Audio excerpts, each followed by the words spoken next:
গরুর জবান খুলে গেছে, এগুলা বিশ্বাস করার যোগ্য না। ও হয়তো বানায় বানায় বানোয়াট কথাবার্তা কিছু বলে। আবার কিছু পাবলিকও আছে, এরা মনে করে হুজুররা মাহফিলের মধ্যে গল্প বলে। গল্প তো কোরআন হাদিসে নেই, কোরআন হাদিসে গল্প নাই। কথা বলে না, আছে না নাই?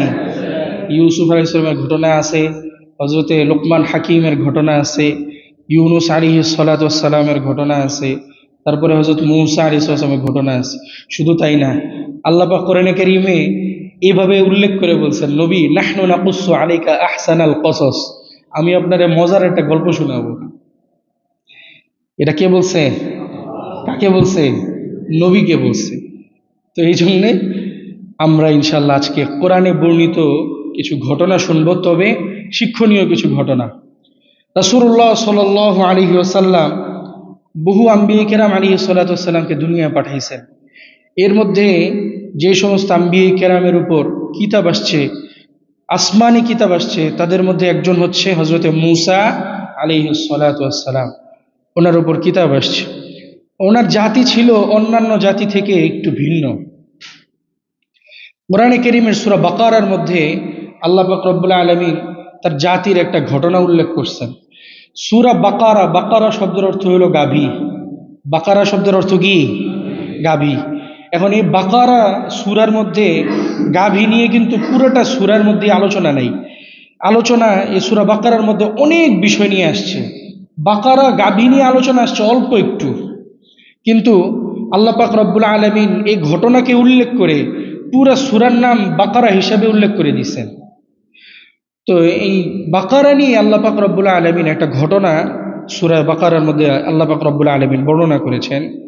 বনী ইসরাইলের এক আল্লাহর বান্দা ছিল, যার কোনো সন্তান সন্ততি ছিল না, বহু সম্পত্তির মালিক ছিল।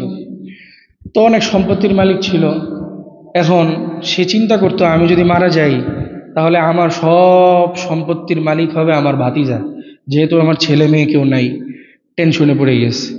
এখন যেই জায়গায় যায় শুধু টেনশন করে, রাতের বেলা ঘুমাইতে টেনশন, খাইতে টেনশন, উঠতে টেনশন, বইতে টেনশন, যে আমি যদি মারা যাই আমার সব সম্পত্তির ভাগ তো আমার ভাতিজা পেয়ে যাবে, কি করা যায়। এই টেনশন করতে করতে একদিন ভাতিজারে খুন করে ফেলছে। ভাতিজারে কি করছে? খুন করে ফেলছে, মার্ডার করে ফেলছে আর কি। মার্ডার করে রাত্রেবেলা বুদ্ধি করছে, এই লাশ যদি আমার ঘরে রাখি বা কবর টবর দিয়ে দিই, কোনোভাবে যদি শিয়াল কুকুর এগুলারে উঠায় ফেলায় তাহলে তো ধরা খেয়ে যাব। এখন দোষ আরেকজনের ঘাড়ে চাপানোর জন্যে আরেক এলাকায় যে আরেক আল্লাহর বান্দার ঘরের সামনে, দরজার সামনে রাত্রেবেলা লাশ রেখে আসছে। তো সকাল যখন হয়ে গেছে, হয়ে যাওয়ার পরে উনি তো চিৎকার চেঁচামেচি শুরু করছে, চাচা আমার ভাতিজায় কই, আমার ভাতিজায় কই, অন্যান্য দিন কোনো খবর নাই। একটা কথা আছে না, চোরের মন, কথা কয় না, চোরের মন পুলিশ পুলিশ। এখন আগের থেকে স্লোগান দেওয়া শুরু করছে, আমার ভাতিজা কই, তারে খুন করলো কে, এটা খুবই ফেলাফেলাফি শুরু করছে। এলাকার লোকজন সব জমা হয়ে গেছে, তাই তো আর ভাতিজার কোনো খোঁজ খবর পাওয়া যেতেছে না। পরে খুঁজতে খুঁজতে আরেক এলাকায় গেছে, হেই লয়ে গেছে আস্তে আস্তে করে, কয় দিহি এদিক দিয়ে যেতে যেতে পাওয়া যায় কিনা। মানে কি বুদ্ধি করছে। তারপরে গ্রামের ভিতরে ঢুকছে, অমুক ঘরের সামনে পাওয়া গেছে। এবার তো সব মিলে একত্রিত হয়েছে, স্লোগান শুরু হয়ে গেছে, বিচার চাই বিচার চাই। এক প্রকার মিছিল আন্দোলন শুরু হয়েছে, আমাদের এলাকার ছেলেরে নিয়ে মেরে ফেলছে। আর যার ঘরের সামনে রাখছে এই আল্লাহর বান্দা কসমকে এটা বলতেছে, ভাই আমি আল্লাহর বান্দারে চিনিও না, এরা আমি খুন করিনি, সকালবেলা আমি এর লাশ দরজার সামনে পাইছি। তো এটা বলার পরে সব মিলে এখন কি করবে, ওই যুগের সবচেয়ে ভালো যে মানুষটা ছিল তার কাছে গেছে। যুগের সবচেয়ে ভালো মানুষ হইল নবীরা ছিলেন। কারা ছিলেন? নবীরা ওই যুগের সবচেয়ে ভালো মানুষ ছিলেন, সালেহ সজ্জন ছিলেন। তো ওই সময়ের সবচেয়ে ভালো মানুষ হিসেবে পরিচিত এবং নবী ছিলেন হজরতে মূসা আলাইহিস সালাতু ওয়াস সালাম, তার কাছে গেছে। যে বিচার দিল, বিচার দেওয়ার পরে হজরতে মূসা আল্লাহর কাছে বলতেছে, আল্লাহ এমক তো বিচার নিয়ে আসছে, এখন এরা, এখন তো একটা ফায়সালা দিতে হয়, এখন খুনিকে এটা বের করার উপায় কি? আল্লাহ পাক রব্বুল আলামিন দেখেন বলতেছে কোরআনে কারীমে, وإذ قال موسى لقومه إن الله يأمركم أن تذبحوا بقرة। মূসা আলাইহিস সালাতু ওয়াস সালামের কাছে যখন তারা বিচার দেয়, আল্লাহ পাক রব্বুল আলামিনের কাছে মূসা যখন বলে, আল্লাহ আপনার কাছে এই ব্যাপারটা জানাইলাম, তারা যে শাস্তি, তারা যে একজন মার্ডারকারীর কথা জানতে পারবে, সেটা কিভাবে জানবে? কে হত্যা করছে, হত্যাকারীকে কিভাবে বের করবে? ইন্নাল্লাহা ইয়া'মুরুকুম আন তাযবাহু বাকারা, আল্লাহ পাক রব্বুল আলামিন তোমাদেরকে আদেশ দিলেন একটা গাভী জবাই করার। একটা কি জবাই করার? জোরে বলেন না, কি জবাই করার? একটা গাভী জবাই করার কথা বললেন, যে একটা গাভী জবাই করো। এখানে কিন্তু কিরকম গাভী না গাভী এখানে কিছুই আসে নাই, শুধু বলছে আন তাযবাহু বাকারা, একটা গাভী জবাই করো। গাভী জবাই করার পরে এটা আল্লাহ পাক রব্বুল আলামিন যেভাবেই হোক হত্যাকারী বের করে দিবে, আগে একটা গাভী জবাই করো। মুসা আলাইহিস সালাম তখন তাদের কাছে গেছে, যায় বলতেছে তোমাদেরকে তো আল্লাহ গাভী জবাই করতে বলছে। কেন? গাভী জবাই করলে হত্যাকারী বের হয়ে যাবে। তারা বলতেছে অলু আতাত্তাখিযুনা হুজুয়া, দূর মিয়া, আপনি এত বড় একটা নবী আমার লোক শয়তানি করেন। জোরে বলেন নাউজুবিল্লাহ। মুসা আলাইহিস সালাম কইতেছে দূর মিয়া, আপনি ঠাট্টা মশকরা করা শুরু করছেন, বাইর করে দিতে কইলাম আপনার হত্যাকারী, আমনে কোন আর গাভী জবাই করতে, এটা কেমন কথা হইলো? মুসা আলাইহিস সালাম এই কথা শোনার পরে বলতেছে ক্বালা আউযু বিল্লাহি আন আকুনা মিনাল জাহিলিন, ও আল্লাহ আমি মূর্খদের কাছে আপনার কাছ থেকে আশ্রয় চাই। এবার এরা আবার মুসারে বলতেছে ক্বালু দু'ু লানা রাব্বাকা ইউবাইয়িন লানা মা হি, মুসাকে ওরা তারা প্রশ্ন করলেন, ওগো মুসা আপনি আপনার রবকে প্রশ্ন করেন। ক্বালু দু'ু লানা রাব্বাকা ইউবাইয়িন লানা মা হি, গাভীটা যে জবাই দিব গাভীটা কিরকম হবে, কিরকম হবে গাভীটা যে জবাই দিব। এবার আচ্ছা, প্রথমে আল্লাহ কি বলছিল গাভীটা কিরকম হবে? শুধু বলছে কি একটা গাভী জবাই করলেই হবে। তারা এখন প্রশ্ন করতেছে গাভীটা কিরকম হবে। قال إنه يقول إنها بقرة لا فارض ولا بكر, আল্লাহ পাক রব্বুল আলামিন জানায় দেয় গাভীটা বেশি বয়স্ক হইতে পারবে না, আবার বেশি ছোট হইতে পারবে না। আওয়ানুম বাইনা যালিক, মাঝামাঝি বয়সের হইতে হবে। কি বয়সের? মাঝামাঝি বয়সের হইতে হবে।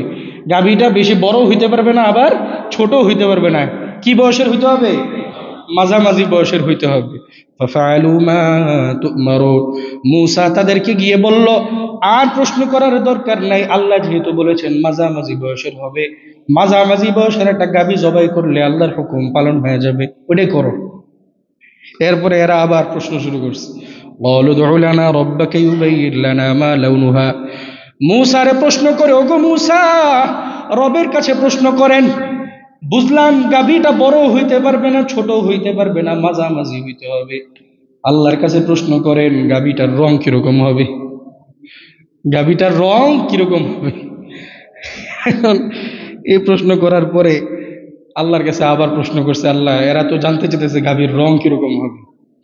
আল্লাহ এদেরকে বলে দিস ক্বালা ইন্নাহু ইয়াকুলু ইন্নাহা বাকরাতুন সফরা, তারা যে গাভীটা জবাই করবে ওই গাভীটার রং হইতে হবে হলুদ। কি রং হবে? হলুদ। ফাকিউল লাউনুহা, শুধু তাই না, শুধু হলুদ হইলেই হবে না, গাঢ় হলুদ হইতে হবে। কি হলুদ? গাঢ় হলুদ হইতে হবে। আর এরপরও শেষ হয় নাই, 1 নাম্বার হলুদ, 2 নাম্বার গাঢ় হলুদ, 3 নাম্বার তাসুরুন নাযিরিন, এত গাঢ় হলুদ হইতে হবে যখন দর্শকদের সামনে আসে দর্শকরা দেখে যেন আনন্দিত হয়ে যায়। আরে এত হলুদ গাবি, আপনারা হলুদ গাবি দেখছেন? দেখছেন আপনারা? মানে যারা চুপ করে আছে এরা মনে দেখছে, দেখছেন? কইতে সমস্যা কি, হলুদ গাবি এটা জীবনও দেখি নাই। এখন বলতেছে যে গাভীটা হইতে হবে হলুদ, শুধু তাই না গাঢ় হলুদ হইতে হবে। আবার গাঢ় হলুদ হইলেই হবে না, মানুষদের সামনে আনলে যেন এরা আনন্দে লাফালাফি শুরু করে দেয়, আরে এত সুন্দর গাভী আমাদের সামনে আসছে। এটা বলার পরে এখন তার কাছে যা বলছে, ঠিক আছে তোমরা তো জিজ্ঞাসা করলো রং কিরকম, তা আল্লাহ বলেই দিল গাঢ় হলুদ হইতে হবে। এবার কয় মুসা বুঝলাম মাঝামাঝি বয়সের হইতে হবে, গাঢ় হলুদ হইতে হবে। আরেকটা প্রশ্ন আছে। কি প্রশ্ন? ক্বালু দু'ু লানা রাব্বাকা ইউবাইয়িন লানা মা হিয়া ইন্নাল বাকারা তাশাবাহা আলাইনা, তোমার রবের কাছে যা প্রশ্ন করো ব্যাপারটা আমাদের কাছে কেমন যেন লাগে, রবের কাছে গিয়ে প্রশ্ন করো। ইন ক্বালু দু'ু লানা রাব্বাকা ইউবাইয়িন লানা মা হি, ইন্নাল, গাভীটা আসলে অন্যান্য গাভীর মতো হবে কিনা, আলাদা কোনো গাভী হবে, মানে অন্যান্য গাভীর মতো হবে নাকি আলাদা কোনো গাভী হবে। এবার আল্লাহ বলতেছে ক্বালা ইন্নাহু ইয়াকুলু ইন্নাহা বাকারা লা যালুলুন তুসিরুল আরদা ওয়ালা তাসকিল হারস, শুধু গাভী হইলেই হবে না, লা যালুল, ওই গাভীর মধ্যে সামান্য ত্রুটি থাকতে পারবে না, ত্রুটি মুক্ত গাভী হইতে হবে। ধরেন গাভী পাইলো, হলুদ গাভী পাইলো, মাঝামাঝি বয়সের পাইলো, কিন্তু এক ঠ্যাং ভাঙ্গা, অথবা ঘাড়ের মধ্যে কাটার দাগ, অথবা মাথার মধ্যে কাটার দাগ, কিচ্ছু হইতে পারবে না, ত্রুটিমুক্ত গাভী। 1 নাম্বার ত্রুটিমুক্ত গাভী। এরপরে আবার বলতেছে লা যালুলুন তুসিরুল আরদ ওয়ালা তাসকিল হারথ। শুধু তাই না, এমন একটা গাভী হইতে হবে যে গাভী দিয়ে জমিন মারায় নাই। ওই যে গাভী দিয়ে জমিনই করে না, হাল চাষ করে, হ্যাঁ ঠিক হাল চাষ করে, ওই গাভী দিয়ে হাল চাষ করা হইতে হবে না। হাল চাষ করতেও ওই রকম গাভী হইতে হবে যে গাভী দিয়ে হাল চাষ করা হয়নি। শুধু তাই না, ওয়ালা তাসকিল হারথ, পানি দেওয়া হয় নাই, পানি সেচাও হয় নাই। যে গাভী দিয়ে হাল চাষও হয় নাই, পানি দেওয়া হয় নাই, এমন গাভী হইতে হবে। বুঝে গেছে? এইটা বলার পরে তারপরে যখন তাদের কাছে গিয়ে বলছে মুসাল্লামাতুল লা শিয়াতা ফিহা, ওই গাভীর শরীরের মধ্যে সামান্য দাগও থাকতে পারবে না, একদম ত্রুটি বিচ্যুতি মুক্ত একটা গাভী হইতে হবে। যখন তাদের কাছে গিয়ে এটা বলছে যে আল্লাহ বলছে যে গাভী দিয়ে হাল চাষ হয় নাই, পানিও আনা হয় নাই, ওই গাভী হইতে হবে, তখন এ ফাজিলের গোষ্ঠী তখন কইতেছে অলুল আনা জিকতা বিল হক, মুসা এবার তুমি 100-তে 100 পেয়েছো। চিন্তা করেন, প্রথমে আল্লাহ কিছু বলছেন, আল্লাহ শুধু কি বলছে, একটা একটা কি হইলে হবে, একটা গাভী জবাই করলেই হবে। পরে শর্ত কি আসলো, যখন প্রশ্ন করছে গাভী বড় হইতে পারবে না, ছোট হইতে পারবে না, মাঝারি হইতে হবে। আবার কি রঙের হইতে হবে, হলুদ রঙের হইতে হবে। শুধু হলুদ না গাঢ় হলুদ, গাঢ় হলুদ। এরপরে আবার প্রশ্ন করছে যে গাভীটা কি মানে অন্যান্য গাভীর মতো, না অন্যান্য গাভীর মতো হইতে পারবে না, একদম ত্রুটিমুক্ত, যে গাভী দিয়ে হাল চাষ হয় নাই, আবার যে গাভী দিয়ে কখনো এই পানি টানাও হয়নি, এরকম একটা গাভী হইতে হবে। তো এইগুলার যখন যা বলছে, বলার পরে তখন তাফসীরের কিতাবে পাওয়া যায় আর কি, এটা কোরআনের মধ্যে উল্লেখ নেই, তাফসীরের কিতাবের মধ্যে পাওয়া যায় তারা এই গাভী নিয়ে পুরা দুনিয়ার মধ্যে তল্লাশি শুরু করছে। একটা গাভী পাইছে, গাভী পাওয়ার পরে মালিকের দাম জিজ্ঞাসা করছে, মালিক বলছে 1 পাল্লায় গাভী রাখলে যে ওজন, অনুরূপ ওজনে আমার স্বর্ণ দিয়ে তারপরে গাভী কিনতে হবে। মানে গাভীর ওজন যদি ধরেন 100 কেজি হয়, তাহলে আমার 100 কেজি স্বর্ণ মুদ্রা দিয়ে তারপরে গাভী নিতে হবে। এরপরে আল্লাহর বান্দার এই গাভী নিস। এরপরে কোরআনে কারীমে আল্লাহ বলেন ওয়াইদ কুলতুম নাফসান ফাদারাতুম ফিহা ওয়াইদ কাতালতুম নাফসান ফাদারাতুম ফিহা। আল্লাহ পাক রব্বুল আলামিন ডাক দিয়ে বলেন ওয়াইদ কাতালতুম, ও নবী আপনি তাদের কথা স্মরণ করেন, কাতালতুম নাফসান ফাদারাতুম ফিহা, তোমরা একজন মানুষকে হত্যা করলা নিজেদের মধ্যে, ওই যে একজনকে হত্যা করলা নিজেদের মধ্যে, ফাদারাতুম ফিহা, হত্যা করার পর সমাজের মধ্যে তোমরা হট্টগোল শুরু করলা, ওয়াল্লাহু মুখরিজুম মা কুনতুম তাকতুমুন, তোমাদের মাধ্যমে তোমাদের মধ্যে যে হত্যাকারী লুকিয়ে ছিল, আমি আল্লাহ সেই হত্যাকারীকে বের করার ব্যবস্থা করে দিলাম। এই যে হত্যাকারীকে বের করার ব্যবস্থা করছেন কে? এরপরে আচ্ছা শুধু গাভী আনলেই হবে, জবাই দিলেই হবে না, সিস্টেমটা ছিল, আল্লাহ বলেন ফাকুল নাদরিবুহু বিবাদিহা, আল্লাহ পাক রব্বুল আলামিন বললেন ওই গাভীটাকে তোমরা জবাই দাও, জবাই দেওয়ার পরে সামান্য একটু গোশত নাও, একটা গোশতের টুকরা নেওয়ার পর ফাকুল নাদরিবুহু বিবাদিহা, সামান্য গোশতের টুকরা ওই মৃত ব্যক্তির গায়ের মধ্যে স্পর্শ করো, আমি আল্লাহ ওই মৃত ব্যক্তিকে জীবন দিয়ে জীবিত করে দিব।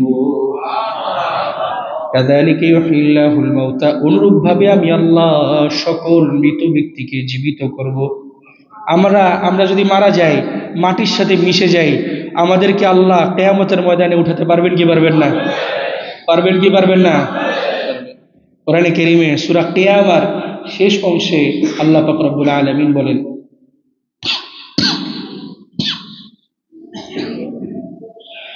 ثم كان علقة فخلق فسوى فجعل منه الزوجين الذكر والأنثى, শেষ আয়াতে আল্লাহ বলেন أليس ذلك بقادر على أن يحيي الموتى, ও আমার বান্দারা তোমরা বলো আমি আল্লাহ তোমাদেরকে যেই রকম তোমরা যখন কিছুই ছিলে না সৃষ্টি করেছি, আমি আল্লাহ তোমাদেরকে কি আবার কিয়ামতের ময়দানে জীবিত করে উঠাইতে পারবো কি পারবো না? আল্লাহ পারবেন কি পারবেন না? পারবেন। এই জন্যে আল্লাহ পাক রব্বুল আলামিন ওই সময় এই গাভীর ওই জায়গাটা কেটে যখন বললেন, হুকুম দিলেন ওই জীবিত মরহুম ব্যক্তিটাকে লাগাইতে, লাগানোর সাথে সাথে ওই বান্দা জীবিত হয়ে গেছে, মৃত ব্যক্তির নাম বলে আবার সে মৃত্যুবরণ করছে, ফায়সালা হয়ে গেছে। এরপরে কোরআনে কারীমে দেখেন আল্লাহ পাক রব্বুল আলামিন এই ঘটনাটা উল্লেখ করছেন কেন, পরের অংশে আল্লাহ পাক বলতেছে কেন উল্লেখ করলাম, ثم قست قلوبكم من بعد ذلك فهي كالحجارة وأشد قسوة, কিন্তু আমি আল্লাহ তোমাদের মৃত ব্যক্তিদেরকে জীবিত করে তোমাদেরকে দেখায় দিলাম আমি আল্লাহর এত শক্তি, তারপরে তোমরা আমি আল্লাহর নাফরমানি করো, খালি নাফরমানি করো। আমি আল্লাহর এত নাফরমানি করো, এত গুনাহ করো, সামান্য পরিমাণ লজ্জিত হও না, সামান্য পরিমাণ আমি আল্লাহর ভয় করো না। আল্লাহ বলেন তোমাদের দিলগুলো এত শক্ত হয়ে গেছে, তোমাদের হৃদয়গুলো এত শক্ত হয়ে গেছে, ফাইয়াকাল হিজারতি, এগুলো পাথরের মতো হয়ে গেছে। কিসের মতো হয়ে গেছে? বলেন আমাদের দিলগুলো কিসের মতো হয়েছে? পাথরের মতো হয়ে গেছে। শুধু তাই না, ও আসাধ্য কসুয়া, পাথরের চেয়েও শক্ত হয়ে গেছে। এরপরে আল্লাহ পাথরের কিছু গুণ উল্লেখ করছে, ওয়া ইন্না মিনাল হিজারাতি লামা ইয়াতাফাজ্জারু মিনহুল আনহার, কিছু কিছু পাথর আছে যে পাথরগুলো থেকে ঝর্ণা, নদী প্রবাহিত হয়, যে পাথরগুলো থেকে নদী প্রবাহিত হয়। আল্লাহ বলতেছে আরে পাথরের ভিতর থেকেও তো নদী প্রবাহিত হয়, পাথরের ভিতরে নদী প্রবাহিত হয়, জানেন এটা? এই যে বড় বড় ঝর্ণা দেখেন, পাথরের ঝর্ণা, আপনি এই যে মৌলভীবাজার মাধবকুণ্ডে যে ঝর্ণাটা, এই পানির উৎস পাবেন এই পাথরের একটা ভিতর থেকে বের হইতেছে পানিটা। কি পরিমাণ স্পিডে, যারা গেছেন তারা দেখবেন। আমরা একবার গেছিলাম, সেই মনে হয় 2004 সালে না 5 সালে। কি স্পিডে পরিমাণ পানি পড়তেছে পাথরের ভিতর থেকে, বের করতেছেন কে? তো আল্লাহ বলতেছে পাথর তো, আরে তোমাদের অন্তরগুলো পাথরের মতো না, পাথরের চেয়েও শক্ত হয়ে গেছে। পাথরের ভিতর থেকে তো পানি বের হয়, নদী বের হয়। এরপরে আল্লাহ বলতেছে ওয়া ইন্না মিনহা লামা ইয়াশাক্কাকু ফায়াখরুজু মিনহুল মা, ও আল্লাহর বান্দারা, তোমাদের অন্তরগুলো পাথরের চেয়েও বেশি শক্ত। কখনো কখনো ওয়া ইন্না মিনহা লামা ইয়াশাক্কাকু ফায়াখরুজু মিনহুল মা, কখনো কখনো পাথর ফেটে এগুলো থেকে পানি বের হওয়া আরম্ভ করে দেয়। ওয়া ইন্না মিনহা লামা ইয়াহবিতু মিন খাশিয়াতিল্লাহ, কিছু কিছু পাথর আছে আল্লাহর ভয়ে উপর থেকে নিচে পড়ে যায়। আল্লাহ বলতেছে কিন্তু তোমাদের দিল এত শক্ত, এত গুনাহ করো, এত নাফরমানি করো, আমি আল্লাহরে সামান্য ভয় পাও না, ভয় করো না, চোখ থেকে পানি পড়ে তুমি আল্লাহ। এই যে এক তো গুনাহ করি, আল্লাহর নাফরমানি করি, আল্লাহরে ভয় পাই না, এর উপরে মরহুম মৃত ব্যক্তিদের লাশ আসে, কবরস্থানে যাই, এরপরেও এই যে কবরগুলো দেখতেছি, এই যে মানুষগুলো দেখতেছি, আমরা আমাদের বয়সী মানুষ মরে কি মরে না? মরে কি মরে না? এই যে মানুষগুলো দেখতেছি লাশ সামনে, সামান্য একটু ভয় হয় না? মারা যাবো সেই দিন। কবরস্থানে গিয়ে একজন বলতেছিল আর কি আমাকে, যে আগে একটা ফিল হইতো, একটা মানে অনুভূতি হইতো, আরে আমরা মারা গেলে এখানে শোয়ানো হবে, এখন এটা অনুভূতি হয় না। মানে গুনাহ করতে করতে আমাদের হৃদয়গুলো একেবারে পুরো শক্ত হয়ে গেছে। ঠিক না ভাই? ঠিক। এত গুনাহ করি, বুঝছেন, মানে গুনাহ যে করি আবার কিছু মনেও করি না। কোরআনে কারীমে আল্লাহ বলছে না, একটু গুনাহ করে গুনারে আবার কিছু মনেও করে না। এই জন্যে যদি গুনাহ হয়ে যায়, এর আল্লাহ শিক্ষা দিলেন কি, তোমরা যে নাফরমানিতে লিপ্ত হও, এই যে আমি আল্লাহ তো সব করতে পারি, সব যা ইচ্ছা তাই করতে পারেন কে? জোরে বলে করতে পারেন কে? আল্লাহ সব করতে পারেন। তা আল্লাহ পাক রব্বুল আলামিন বলতেছে যে আমি আল্লাহ সকল কিছুর মালিক, সে আল্লাহর কাছে তোমরা এত কিছুর নাফরমানি করো, এরপরেও তোমরা আল্লাহকে ভয় করো না, আল্লাহর জন্য তোমাদের চোখের পানি পড়ে না। একবার কেউ যদি ইখলাসের সাথে আল্লাহর কাছে মাফ চায়, সকল গুনাহ মাফ করে দিবেন কে? সকল গুনাহ মাফ করবেন কে? আল্লাহর রহমতের কোনো শেষ আছে? শেষ আছে? আল্লাহর রহমতের শুরু আছে, শেষ সীমানা খুঁজে পাওয়া যাবে না।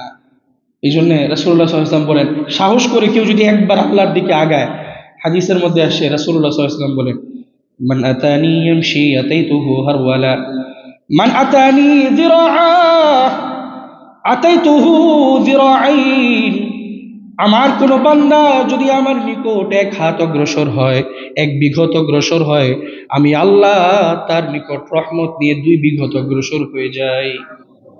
আমার কোন বান্দা আমার নিকট যদি 1 হাত অগ্রসর হয়, আমি 2 হাত অগ্রসর হয়ে যাই।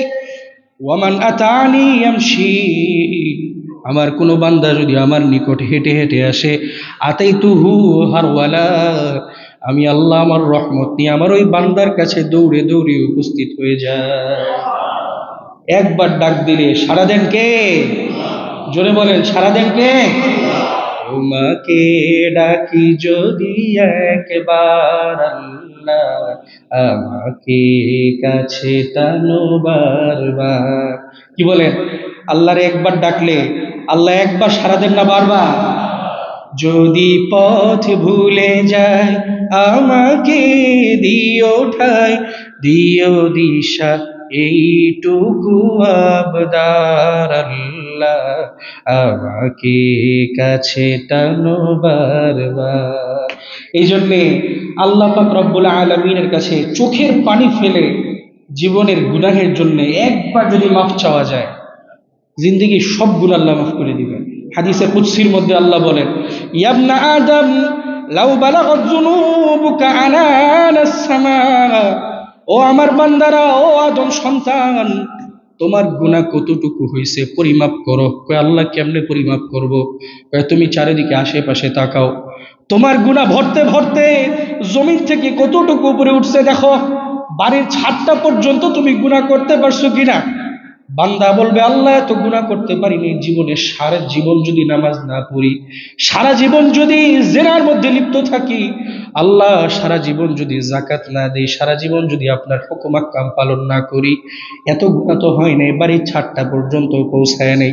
আল্লাহ বলেন, ও আমার বান্দা, লাউ বালাগাত যুনুবুকা আনানাস সামা, তোমার গুনাহ যদি আসমান পর্যন্ত পৌঁছে যায়, এত গুনাহ করে গুনাহ যদি আসমান পর্যন্ত পৌঁছে যায়, সুম্মাস্তাগফারতানি, তুমি আমার কাছে যদি একবার ইস্তেগফার করো, কয়বার?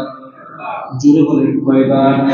আল্লাহ বলেন, গফারতু লাকা আলা মা কানা ফীকা ওয়ালা উবালি, আমি আল্লাহ আসমান জমিনের কাউকে পরোয়া না করে তোমার জিন্দেগির সকল গুনাহ মাফ করে দে। আল্লাহ বলেন, ইয়া আদম, ও আদম সন্তান, লাউ আতাইতানি বিতুরাবিল আরদি খাতায়া, ও আদম সন্তান, তুমি জমিনের রাশি রাশি বালুর দিকে তাকাও, একটা হাতের মধ্যে এক মুষ্টি বালু নিলে কত লক্ষ লক্ষ কোটি কোটি বালুর রাশি রাশি পরিমাণ বালু ওঠে। আল্লাহ বলেন, ওগো আদম সন্তান, তোমার গুনাহ যদি জমিনের রাশি রাশি পরিমাণ হয়ে যায়, জমিনের রাশি রাশি বালু পরিমাণ গুনাহ নিয়ে যদি তুমি আমার কাছে উপস্থিত হও, সুম্মাস্তাগফারতানি, একবার যদি ইখলাসের সাথে আমি আল্লাহর কাছে ইস্তেগফার করো, আতাইতুকা বিতুরাবিল আরদি মাগফিরা, আমি আল্লাহ জমিনের রাশি রাশি পরিমাণ ক্ষমা নিয়ে তোমার দরবারে হাজির হয়ে যাই। জমিনের রাশি রাশি পরিমাণ গুনাহ নিয়ে আমি আল্লাহর কাছে উপস্থিত হও, আমি আল্লাহ জমিনের রাশি রাশি পরিমাণ ক্ষমা নিয়ে তোমার কাছে উপস্থিত হয়ে যাও। এই জন্যে গুনাহ করলে মাফ চাইবো কার কাছে? আল্লাহর কাছে। অন্তরগুলা ভাই এত শক্ত হইছে, সত্যি অন্তরগুলা এখন মানে হাত তুললে আছে না, চোখের পানি বের হয় না। সর্বশেষ আপনি নিজে নিজে একবার চিন্তা করেন, মুনাজাতে সর্বশেষ নিজের গুনাহের জন্য কবে কান্না করছে?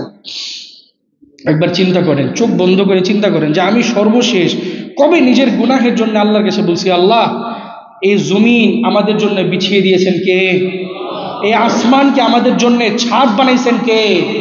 এই গাছের তরুলতা, গাছের ফল ফলাদি, জমিন থেকে শস্য বের করেন কে? কাদের জন্য বের করেন? আমাদের জন্য বের করেন। তো যার এত রিজিক ভক্ষণ করতেছি, সে আল্লাহর এত নাফরমানি করি, সে আল্লাহর কাছে একবারও মানে কবে নিজের এই নাফরমানির জন্য চোখের পানি ফেলছি? এই জন্যে রব বললেন যে তোমরা এত পরিমাণ নাফরমানি করো আমাদের, তোমাদের দিলগুলো পাথরের মতো শক্ত হয়ে গেছে। না না, শুধু পাথর না, পাথরের চেয়ে বেশি শক্ত হয়ে গেছে। আল্লাহ পাক রব্বুল আলামিন আমাদের গুনাহগুলো আল্লাহর দরবারে কান্নাকাটি করে মাফ করানোর তৌফিক দান করো। এই গেল একটা ঘটনা সূরা বাকারার। বনি ইসরাইলের আরেকটা অত্যন্ত চমৎকার একটা ঘটনা আল্লাহ পাক রব্বুল আলামিন কোরআনে কারীমে বর্ণিত করেছেন। কোরআনে কারীমে আল্লাহ পাক রব্বুল আলামিন সূরা বাকারার এক আয়াতের মধ্যে বলেন, ওয়াইয কুলনা দুখুলু হাযিহিল ক্বরিয়া। আপনারা কি আমার আলোচনা বুঝতেছেন? সমস্যা হচ্ছে না তো? ওয়াইয কুলনা দুখুলু হাযিহিল ক্বরিয়া, আল্লাহ পাক রব্বুল আলামিন নবী মুহাম্মদকে ডাক দিয়ে বলো, নবী আপনি স্মরণ করেন, উদখুলু হাযিহিল ক্বরিয়া, যখন আমি বনি ইসরাইলদেরকে বললাম, কি বললাম? উদখুলু হাযিহিল ক্বরিয়া, তোমরা এই গ্রামের মধ্যে প্রবেশ করো। একটা গ্রাম আল্লাহ পাক বানায় দিয়েছেন, বানায় বলছেন তোমরা এই গ্রামের মধ্যে প্রবেশ করো। প্রবেশ করার পর কি হবে? ফাকুলু মিনহা হাইথু শিকতুম রগদাও ওয়াদখুলুল বাব, তোমরা যখন গ্রামে প্রবেশ করবা, ভিতরে ঢুকে অনেক ফল ফলাদি দেখবা, আমি আল্লাহ ওই গ্রামটা ফল ফলাদি দিয়ে পরিপূর্ণ করে দিছি। ওই গ্রামে ফল ফলাদি দিয়ে আমি আল্লাহ পরিপূর্ণ করে দিয়েছি। ফাকুলু মিনহা হাইসু শিকতুম, যা ইচ্ছা তোমরা সেখান থেকে আনার খাও, আঙ্গুর খাও, ফল খাও, ড্রাগন ফল, যা ইচ্ছা সবকিছু আমি আল্লাহ ওইখানে দিয়ে দিয়েছি, ঢুকবা ওখানে খাইবা। তবে শর্ত হইল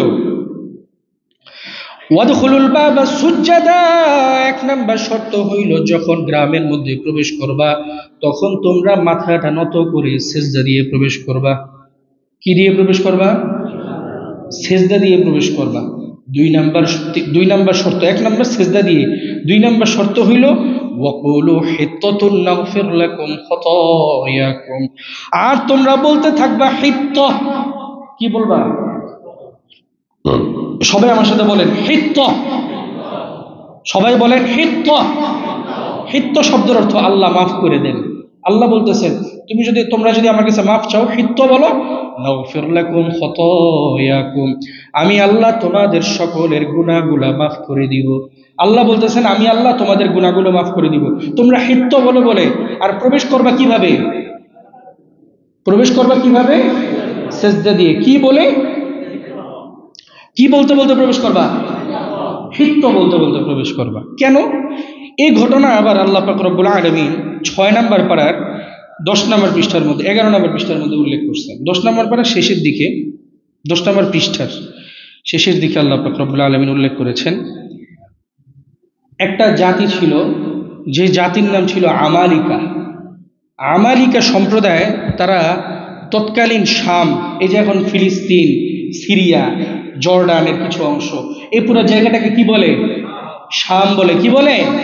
শাম। এই শামের পুরো অংশটা আমালিকা সম্প্রদায়, তারা এই পুরো শামটা তারা করে রাখছিল, দখল করে রাখছিল। আল্লাহ পাকের হুকুম আসছে যে তোমরা যাবা ওইখানে গিয়ে তাদের সাথে জিহাদ করবা। তো জিহাদ করার পরে বিজয় দেওয়ার মালিককে আল্লাহ। এখন আল্লাহ পাক রব্বুল আলামিন কোরআনে কারীমে বলতেছে, ইয়া কওমি দুখুলুল আরদাল মুকদ্দাসাতা আল্লাতী কাতাবাল্লাহু লাকুম, ও জাতি, উদখুলুল আরদাল মুকদ্দাসাতা আল্লাতী কাতাবাল্লাহু লাকুম, তোমরা পবিত্র শামে, ফিলিস্তিনের ভূমিতে, পবিত্র ভূমিতে তোমরা প্রবেশ করো। কাতাবাল্লাহু লাকুম, যে ভূমি আল্লাহ পাক রব্বুল আলামিন মুসলমানদের জন্য লিপিবদ্ধ করে দিয়েছেন। শামের ভূমি কাদের? জোরে বলেন কাদের? ফিলিস্তিন কাদের? এই আওয়াজ, ফিলিস্তিন কাদের? শাম কাদের? ইসরায়েলের ভূমি কাদের? জর্ডান কাদের? শামের ভূমি পুরো মুসলমানদের। এরা দখল করে রেখেছে, ঠিক না বেটি? কিছু মুনাফিক ফিলিস্তিনের কিছু জায়গায় এক মুনাফিক দখল করে রাখছে, আবার মিশরের বর্তমানে সিসি দখল করে রাখছে, আরো বড় মুনাফিক। আর জর্ডানের আবদুল্লাহ বাদশাহ আব্দুল্লাহ আরো বড় মুনাফিক। ফিলিস্তিনের এই বাস্তুহারা মুসলমানদেরকে রাফা ক্রসিং দিয়ে ঢুকার কোনো অনুমতি দেয়নি। ওইখানে বোমা বিস্ফোরিত করে করে করে করে হাজার হাজার মুসলমান হত্যা করছে, চেয়ে চেয়ে দেখছে এরা। যাই হোক, এই মুনাফিকদের থেকে, জালেমদের থেকে আল্লাহ পাক রব্বুল আলামিন মুসলমান জাতিকে হেফাজত করুন। আরো জোরে বলেন আমিন। আল্লাহ পাক বলতেছে, ইয়া কওমি দুখুলুল আরদাল মুকদ্দাসাতা আল্লাতী কাতাবাল্লাহু লাকুম, হে সম্প্রদায়, হে জাতি, কাতাবাল্লাহু লাকুম, তোমরা পবিত্র ভূমির মধ্যে তোমরা প্রবেশ করো, জিহাদ করো। কোন ভূমি? কাতাবাল্লাহু লাকুম, যে ভূমি আল্লাহ পাক রব্বুল আলামিন তোমাদের জন্য লিখে দিয়েছেন। এরপরে বলতেছে, ওয়ালা তারতাদ্দু আলা আদবারিকুম, জিহাদ করতে গিয়ে যদি তোমরা বড় আক্রমণের শিকার হও তাহলে তোমরা পলায়ন করে আবার ফিরে এসো না। যদি দেখো আরে বড় সড়ো অস্ত্র নিয়ে দাঁড়ায় আবার ফিরে এসো না তোমরা, ফাতানকালিবু খাসিরিন, তাহলে কিন্তু তোমরা বড় ক্ষতিগ্রস্ত হয়ে যাবা, ক্ষতির মুখে পড়বা। এখন যখন তাদেরকে জিহাদ করার কথা বলছে, বনি ইসরাইল থেকে তখন 12 জন সৈন্য, কয়জন? জোরে বলেন না কয়জন? 12 জন সৈন্য তারা আমালিকা সম্প্রদায়ের কাছে পাঠাইছে শামে। পাঠানোর পরে সেখানে দেখে আসতে বলছে, দেখো তো তাদের অবস্থাটা আসলে কি, তারা আসলে শক্তি সামর্থ্যে তারা কিরকম। যাওয়ার পরে দেখে বিরাট বিরাট মানুষ, এক একজনের দেহ অনেক বড় বড়। তো স্বাভাবিকভাবে দেহ বড় যারা, ছোট একজন আসে থাপ্পড় দিয়ে তো একদম পুরো ভর্তা বানায় গেল। এখন 12 জন এটা দীঘা, এরাও ভয় পেয়ে গেছে। এর মধ্যে ছিল 2 জন আল্লাহর খাস বান্দা, একজনের নাম ছিল ইউসা, তো 12 জন যখন ওইখান থেকে বের হয়েছে, বনি ইসরায়েলে গেছে খবর দিবে যে ওইখানে খুব বড় বড় শক্তিশালী মানুষ। এই 12 জন থেকে 2 জন চিন্তা করলো, না আমরা এখন তাদেরকে এটা বইলে ভয় দেখাবো না, যদি ভয় দেখাই দিই তাহলে তো যোদ্ধা যারা তাদের মনোবল ভাঙবে না, ভেঙে যাবে, হাই ওইখানে গেলে তো যুদ্ধ করতে পারবো না, শুধু শুধু যায় লাভ কি, মইরা লাভ কি, এই চিন্তা করে তারা আর যুদ্ধ করতে আসবে না। বাকি 10 জন বললো, না আমরা আসলে সত্যিটাই বলবো। আর 2 জন বলবে সত্যিও বলবো না, মিথ্যাও বলবো না, চুপ থাকবো, বলবো সমস্যা নেই আসো। এই চিন্তা করে 12 জন বেরিয়েছে। 10 জন বলে দিয়েছে সবাই রে, বলার পরে ঘটনা অন্যদিকে মোড় নিস। কি মোড় নিছে? যখন বলছে, বলার পরে মূসা তখন বলতেছে, আসো তাড়াতাড়ি চলো, আমরা ওই আমালিকা সম্প্রদায়ের সাথে জিহাদ করব। তখন আচ্ছা, এটা কি মিথ্যা গল্প না সত্য গল্প? সন্দেহ আছে? আপনারা আবার মনে করেন না আমি ঠাকুমার ঝুলি খুলে বসছি। খেয়াল করেন, এটা কোত্থেকে বলতেছি? কোরআন থেকে। যখন তারা এটা বললো, বলার পরে এখন বনি ইসরাইলকে যখন মূসা বলতেছে চলো আমরা জিহাদ করব, বনি ইসরাইল তখন বলতেছে কলু, তারা বলল, ইয়া মূসা ইন্না ফিহা কওমান জাব্বারিন, ও মূসা আমরা খবর নিছি। তো কি খবর নিছো? ওই জায়গার মধ্যে যারা যারা আছে এরা বড় শর্ত, বড় বড় সুঠাম দেহের অধিকারী, তাদের সাথে যদি লড়তে যাই তারা আমাদেরকে মেরে ভর্তা বানিয়ে দিবে। বলতেছে মূসা এদের সাথে যুদ্ধ করার ক্ষমতা আমাদের নাই। ওয়া ইন্না লান নাদখুলাহা, ওই গ্রামে আমরা প্রবেশ করব না, কিচ্ছুতেই প্রবেশ করব না, হাত্তা ইয়াখরুজু মিনহা, তবে এক শর্তে প্রবেশ করব, যদি তারা বের হয়ে যায় তাহলে আমরা প্রবেশ করব। মানে কথা হইলো, মানে এরা যদি সরাসরি বের হয়ে যায় তাহলে আমরা প্রবেশ করবো, মানে হুদা কথা, অনেক প্রবেশ করবো না আর কি। এরপরে বলতেছে, আবার বলতেছে, ফাইয়াখরুজু মিনহা ফাইন্না দাখিলুন, তারা যদি নিজেরা নিজেরা কোনো রক্তপাত কোনো যুদ্ধ ছাড়া বের হয়ে যায় তাহলেই আমরা প্রবেশ করব, না হয় আমরা প্রবেশ করব না। আর বাকি এটা বলছে এলো যে 10 জন খবর দিছে, 12 জনের মধ্যে কয়জন ছিল আল্লাহর বান্দা? 2 জন আল্লাহ সৎ বান্দা ছিল। এরা আবার বলতেছে ক্বালা রাজুলানি মিনাল্লাযীনা ইয়াখাফুন আন'আমা আল্লাহু আলাইহিম উদখুলু আলাইহিমুল বাব ফাইযা দাখালতুমুহু ফাইন্নাকুম গালিবুন। ওই 2 জন ডাক দিয়ে বলতেছে, ও বনি ইসরাইল ভয়ের কিছু নাই, চলো আমাদের সাথে একসাথে আমরা প্রবেশ করি। বিজয় দেওয়ার মালিককে? জোরে বলেন, বিজয় দেওয়ার মালিককে? আল্লাহ বলেন, ওই বান্দারা বলতেছে ওয়া আলাল্লাহি ফাতাওয়াক্কালু ইন কুনতুম মুমিনিন, ও আল্লাহর বান্দারা তোমরা যদি আল্লাহর উপর বিশ্বাস করে থাকো তাহলে এই মুহূর্তে আল্লাহর উপর ভরসা করে চলো জিহাদ করি, চলো আমরা একসাথে জিহাদ করি। এই কথা বলছে। মূসার জাতি বড় ঘাউরা জাতি, এরা মূসারে বলতেছে قالوا يا موسى إنا لن ندخلها أبدا ما داموا فيها فاذهب أنت وربك فقاتلا إنها هنا قاعدون।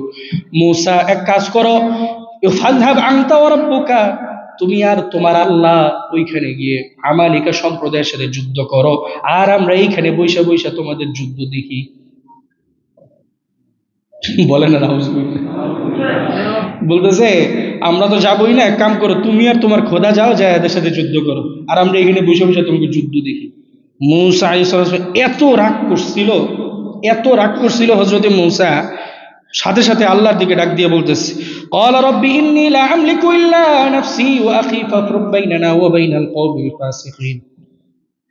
ও মালিক, আমি এই মুহূর্তে তাদের দায়িত্ব ছেড়ে দিলাম, এতদিন আমি তাদের জন্য আপনার কাছে দোয়া করেছি, তাদের উপর যেন গজব না আসে আমি এই জন্য আপনার কাছে সুপারিশ করেছি। আমি এই মুহূর্তে আমার ভাইয়ের দায়িত্ব ছাড়া আমি তাদের সকলের দায়িত্ব ছেড়ে দিলাম।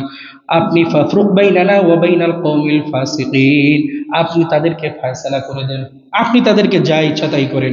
এরপরে হাদিসের মধ্যে পাওয়া যায়, কোরআনে আল্লাহ বলছেন ইয়াতিহুনা ফিল আরদ, আল্লাহ পাক রব্বুল আলামিন 40 বছর, কয় বছর? 40 বছর এদেরকে পাগল বানায় রাখছেন। পাগল মানে উদ্ভ্রাণ বানায় রাখছেন, একটা মরুভূমির মধ্যে ছেড়ে দিয়েছেন, হাঁটতে থাকে হাঁটতে থাকে, মনে হয় এই যে শেষ হয়ে যাবে, মনে হয় মরুভূমি, যায় দেখে ওইখানে আবার শুরু হয়েছে। এইরকম ভাবে 40 বছর এদেরকে একটা এই তিহে, ময়দানে তিহ বলে, এই ময়দানে তিহের মধ্যে 40 বছর আল্লাহ আটকে রাখছে। এরপরে আল্লাহ শর্ত দিয়েছিল, এক কাজ করো, এক কাজ করো তোমরা, ওই আয়াতের কথা বললাম, ঢুকবা কিভাবে? কিভাবে ঢুকবা? সেজদা দিয়ে। আর কি বলতে বলতে ঢুকবা? হিত্ত। কি বলতে বলতে ঢুকবা? হিত্ত। আল্লাহ বলতেছেন এদেরকে আমি এটা বলছি যে তোমরা যদি এটা করো তাহলে বেঁচে যাবে, আমি তোমাদের গুনাহ মাফ করে দিব। এরা কি করলো? ফাবাদদালাল্লাযীনা যালামু কাওলান গায়রাল্লাযী ক্বিলা লাহুম। আল্লাহ বলছেন এদেরকে সেজদা দিয়ে ঢুকতে, প্রথমে মাথাটা দিতে, এরা প্রথমে দিছে পা। প্রথমে কি দিছে? কথা কয় না, কি দিছে? মাথা দেওয়ার বদলে দিছে পা। কেমন ফাজিলের ফাজিল একবার চিন্তা করেন। আল্লাহ কি বলতে বলছিলেন? হিত্ত। আল্লাহ কি বলতে বলছেন? এরা ভাবছে আল্লাহ তো আরশে আজিমের উপরে, যদি এখানে আস্তে আস্তে কথা বলি আল্লাহ তো শুনবে না নাকি? এখানে যে আস্তে আস্তে কথা কই শুনবে আল্লাহ? তাহলে যুবক যারা রাত্রেবেলা এই বিডিগুলোকে ফুসুর ফুসুর করো রাত 2টা 3টা পর্যন্ত, আল্লাহ তো শুনে না? শুনে? শুনে? বাপ মা তো পাশের ফ্ল্যাট ঘরে শুনেই না, যুবক যারা আছে আল্লাহ তো আরো শুনে না। এক তো কম্বল মুড়ে দিয়া, আবার দরজা জানলা সব বন্ধ, আবার বিডির লোক কথা কইতেছে আস্তে আস্তে, এমন ভাবে কথা বলে মাশাল্লাহ। ওই একজন বলতেছে মানে আগে মোবাইলে কথা কইতাম, ওই সময় অনেক মিনিট লাগতো, এখন তো হোয়াটসঅ্যাপ মেসেঞ্জার বেরিয়েছে, এখন ফোন দিলে ওগুলো নাকি আবার স্পষ্ট শোনা যায়, আস্তে কথা বলে নাকি আওয়াজ আরো সুন্দরভাবে যায়। মাশাল্লাহ, মানে গুনাহ করতেছে আবার বলতেছে মানে খুব সুন্দরভাবে গুনাহটা করতেছে। জোরে বলে না নাউজুবিল্লাহ। এখন এরা ভাবতেছে আল্লাহ তো 7 আসমানের উপরে, আল্লাহ তো হিত্ত বলতে বলছে। এরা ঢুকার সময় পা দিয়ে ঢুকার সময় হিন্ত হিন্ত বলা শুরু করছে। হিন্ত মানে গমের দানা, গমের দানা বলতেছে। মানে হিত্ত আর হিন্ত একটু একরকম শোনা যায়। এরা ভাবছে মানে হিন্ত হিন্ত বলে আল্লাহর একটু ধোকা দেই, আল্লাহ তো বুঝবো না। বলার সাথে সাথে আল্লাহ পাক রব্বুল আলামিন গজব দিয়া একেবারে সবগুলোরে আবার গজবে নিমজ্জিত করে দিয়েছে। এত পরিমাণ ঘাউরা জাতি ছিল। এই জন্যে হযরত মূসা আলাইহিস সালাতু ওয়াস সালামের জাতি এদের থেকে শিক্ষা নেওয়া যে প্রথম কাজ হইল যে কোনো আমল যখন জানবো এটার উপর আমল করা, বেশি প্রশ্ন না করা। পারবো তো ইনশাআল্লাহ? যখন কোনো আমল শুনবো বেশি প্রশ্ন করতে গেলে বা এগুলো নিয়ে যদি আওয়াম যারা একদম যারা আওয়াম যারা আছেন তারা বেশি প্রশ্ন করতে গেলে গুমরা হয়ে যান। এটা সবচেয়ে বড় সমস্যা। যখন কোনো হক্কানি আলেমের কাছ থেকে কোনো আমলের কথা শুনবো তখন নিজেরা আলহামদুলিল্লাহ এটার উপর আমল করার চেষ্টা করব, বেশি প্রশ্ন করব না। 2 নাম্বার হইল এই কান্না করব কার কাছে? নিজের গুনাহের জন্য কান্না করব কার কাছে? আল্লাহর কাছে। পারবো তো ইনশাআল্লাহ? যে ঘটনাগুলো বললাম কোরআন থেকে বললাম, আল্লাহ পাক বুঝার আমল করার তৌফিক দান করে। গত সপ্তাহে কি নিয়ে আলোচনা হয়েছিল?